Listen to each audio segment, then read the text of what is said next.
Hello दर्शन, नमस्ते, नमस्कार सबैजनालाई। आजदेखि हामीले महाभारत सुरु गर्छौं र यहाँको सुरुवात हुनेछ आदि पर्वबाट। नमस्कार, स्वागत छ हजुरहरूलाई मेरो च्यानलमा। ल हजुरहरूलाई के लाग्छ, महाभारत एउटा ग्रन्थ हो, एउटा सिंगै युगको आरम्भदेखि अन्त्यसम्मको कथा हो, या मनभित्र रहेका डरको कथा हो, या जीतको कथा हो, अभिलाषाको कथा हो, या फिर त्यो साँच्चीकै विगतका कथा हुन्, या कसैको मस्तिष्कबाट निस्किएर सबैलाई प्रेरणा दिने रचना हो। हजुरहरूलाई के लाग्छ जस्ताको जस्तै मेरो कमेन्ट बक्समा छोड्नु होला। ल सुरु गरौँ है त। महाभारत केवल एउटा सुरुवात मात्र होइन, यो त पुरै कथाको मोड दिने ऐतिहासिक यात्रा हो। ल कसरी सुरु हुन्छ भन्दाखेरि जब भगवान श्री गणेशले ऋषि व्यासलाई बोलाउँछन् र अनि त्यसपछि महाभारतका लेखक ऋषि व्यासले गणेशजीको मुखबाट सुनिएको कथा हो। यो भगवान श्री गणेशबाट सुनिएको कथा हो। र के वार्ता हुन्छ उहाँहरू बीच भन्दाखेरि, म बीचमा नअड्किकन कथा लेख्छु, तिमी पनि नरोकी सुनेर लेख्नु, हैन, देखाउनु मतलब वाचन गर्नु भनेको छ। अनि त्यसपछि व्यासले पनि शर्त राखे, म बुझेर मात्र लेख्छु भन्दाखेरि अनि यतिकैमा महाभारतको कथा सुरु हुन्छ। र कथा सुरु हुन अगाडि इतिहासमा पहिला सुरुमा यो चाहिँ भरत वंश अथवा चन्द्रवंश, कुरुवंश हैन को प्रारम्भदेखिको कथा सुरु हुन्छ। प्रारम्भ मतलब सुरुदेखिको कथा सुरु हुन्छ। अनि यसमा चाहिँ के भनिएको छ भन्दाखेरि, अब राजा शान्तनु उनी हस्तिनापुर राज्यका एकदमै शक्तिशाली राजा थिए।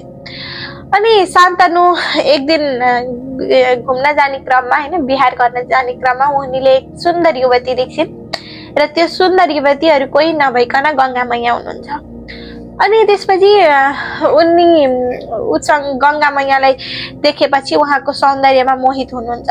अनि मोहित भए पश्चात गंगाले पनि एक शर्त राख्छिन्, तिमी मलाई कहिले पनि म के गर्दैछु, किन यसो गरे भनेर प्रश्न नगर, त्यति जेलसम्म म तिम्रो पत्नी हो। जुन दिन तिमीले प्रश्न गर्छौ त्यो दिनदेखि म तिम्रो पत्नी होइन हुन्छ भनेर राजा शान्तनुले उहाँको शर्त मान्नुभयो र जीवन अगाडि बढ्दै गयो। जीवन अगाडि बढ्ने क्रममा हरेक वर्ष नयाँ पुत्र जन्मिन्छ, त्यसलाई माताले आफ्नै नदीमा लगेर बगाइदिनुहुन्छ, आफ्नै गंगामा लिएर जानुहुन्छ हैन, बगाइदिनुहुन्छ।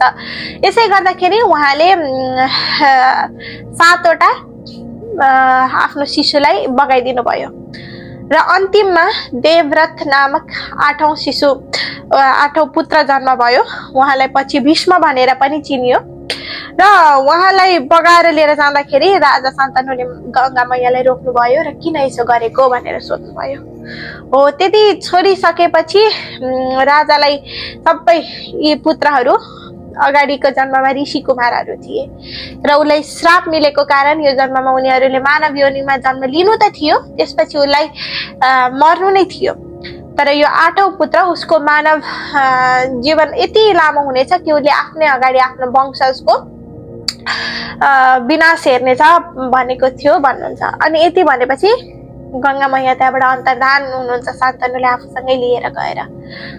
अनि समय बित्दै जान्छ अनि फेरि राजा दुःखमा जानुहुन्छ। अनि त्यसपछि एक दिन फेरि गंगा तटमा आएर विलास गर्दाखेरि त्यहाँनिर एउटा बालक उत्पत्ति गराउनुहुन्छ गंगा मैयाले र आफ्नो पुत्र राजा शान्तनुलाई दिनुहुन्छ।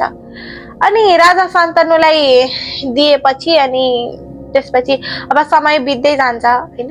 अनि फेरि राजा शान्तनु सत्यवती नामक एक युवतीसँग प्रेममा फस्नुहुन्छ र सत्यवती प्रेममा भइसकेपछि सत्यवतीसँग उहाँको बुबाले एउटा शर्त राख्नुहुन्छ, म मेरो पुत्रीको विवाह तिमीसँग गराउँछु, तर केवल यति मलाई वचन देऊ कि मेरो पुत्रीको छोरा हैन, अर्थात मेरो पुत्रीको गर्भबाट जन्मिने बच्चा नै तिम्रो हस्तिनापुरको भावी राज्य हुन्छ भनेर। अनि यही प्रतिज्ञा सुनेर अब हामी कतिले त भीष्म भनेर चिन्छौं हैन, देवव्रतले चाहिँ हुन्छ म आजीवन ब्रह्मचारी जीवन जिउँछु, म बिहे पनि गर्दिनँ, म राजा पनि हुँदिनँ, मेरो सारा जीवन मेरो भाइहरूप्रति समर्पित हुनेछ भन्नुहुन्छ। र यतिकै गएपछि अनि त्यसपछि समय बित्दै जान्छ होइन। सत्यवती र शान्तनुको 2वटा पुत्रहरू जन्मिन्छन्, चित्राङ्गद र विचित्रवीर्य।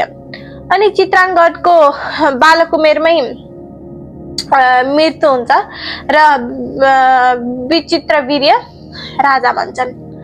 अनि भीष्मले अब राजाको कसरी बिहे गर्ने भन्दाखेरि अनि राजाले विचित्रवीर्यको लागि चाहिँ अम्बिका, अम्बालिका र अम्बा नामक 3 दिदी बहिनीहरू एउटा राज्यबाट विजय गरेर आफ्नो भाइको लागि लिएर आइदिन्छन्।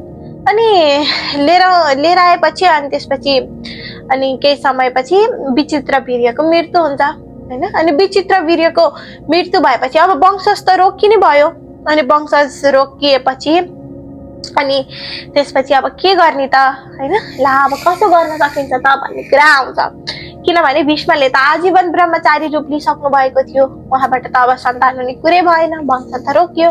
अनि त्यति भएपछि सत्यवतीले अनुरोधमा अनि त्यसपछि ऋषि वेदव्यासलाई बोलाउनुहुन्छ, अनि त्यसपछि ऋषि व्यास आएपछि चाहिँ अनि उहाँद्वारा नियोग गरेर पुत्र जन्माउने हैन, अब वंश अगाडि बढाउने कुरा हुन्छ। अनि त्यसै क्रममा उहाँले अम्बिका र अम्बालिकालाई बोलाउनुहुन्छ हैन, सन्तान दिनुहुन्छ। अनि सन्तान दिने क्रममा उहाँहरू आफू जाँदाखेरि आफू सँगसँगै एउटा दासीलाई पनि लिएर जानुहुन्छ र दासीलाई लिएर जाने क्रममा अम्बिका अम्बालिका सहित दासी पनि वेदव्यासको नियोगबाट गर्भवती हुन्छन् र उहाँहरूबाट धृतराष्ट्र। यसमा थोरै ट्विस्ट छ, के हुन्छ भन्दाखेरि जब उहाँहरू नियोगको लागि जानु भएको थियो अम्बिका चाहिँ डराएर आँखा चिम्म गर्नुहुन्छ हैन। अनि त्यसपछि अम्बिका चाहिँ काप्नुहुन्छ, तर दासी चाहिँ एकदमै निडर भएर जानुहुन्छ। र त्यही अनुसार धृतराष्ट्र जुन चाहिँ आमाले आँखा चिम्म गरेको भएर उहाँको गर्भमा अन्ना हुन्छन् र पाण्डु जुन चाहिँ अगाडिदेखि नै रोगको शिकार हुन्छन् हैन। अनि त्यसपछि विदुर दासी पुत्र तर अत्यन्तिक ज्ञानी पराक्रमी। अब यिनीहरूबाट अब सुरु हुन्छ महाभारतको कहानीहरू हैन। अनि त्यसरी अनि अब समय बित्दै जान्छ हैन। अनि बिहे हुन्छ। त्यसपछि धृतराष्ट्रको गान्धार राज्यकी राजकुमारी गान्धारी, अनि त्यसपछि यो पाण्डुको कुन्तीसँग विवाह हुन्छ।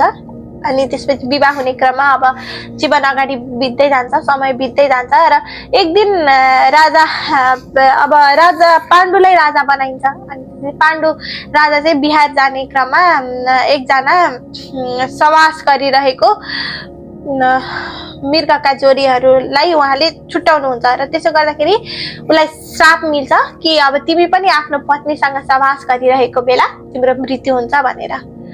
अनि त्यसपछि अब उहाँहरूको सन्तान त थिएन, तर माता कुन्तीलाई चाहिँ एउटा विशेष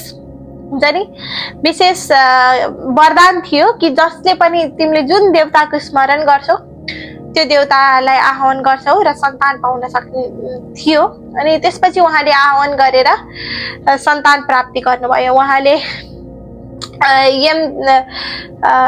धर्मदेवको प्रार्थना गर्नुभयो, त्यहाँबाट युधिष्ठिर, वायुदेव, भीम र इन्द्रदेवको